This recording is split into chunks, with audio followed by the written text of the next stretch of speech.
Yeah. Grandmother, she's a Burgess. Mm-hmm. She lived to be 100 years old. Sweet lady. Amen. Yeah, she was at the nursing home, Statesboro Nursing Home down there. She would give the nurses the devil. I tell you, she would speak her piece. Yes. But she was a sweet lady. She could cook. So she lived to be 100. She died in 2000. Mm-hmm. So that's the. Now, before you leave, I want to tell a story about that. Now, I interviewed your grandmother several times, and I have her oral recordings and her life story. Right.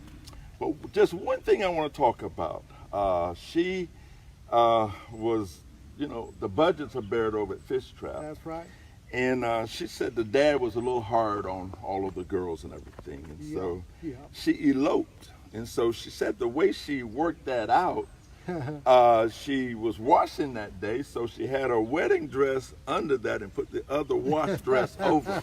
And so she was just scrubbing and everything, and she had already planned things with Kennedy. And so he had the wagon down the road. Yeah. And so when it got night, and they gave the time, Mr. Peter came down and took her by the hand. They took off running down the road. And then Kennedy was waiting for them in the wagon. Yeah. Took them to the guy who married them right away. Yeah. And her mother didn't see her for a whole week after that. She said she was so scared to come home.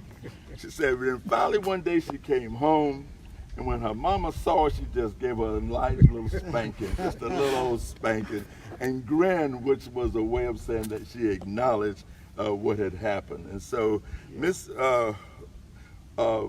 Bessie went to school at Fish Trap, and her children were sent here at Rehoboth. Your dad and your uncle both were students under Professor Kemp here at this school. So I just wanted to add about that elopement because that was a great story.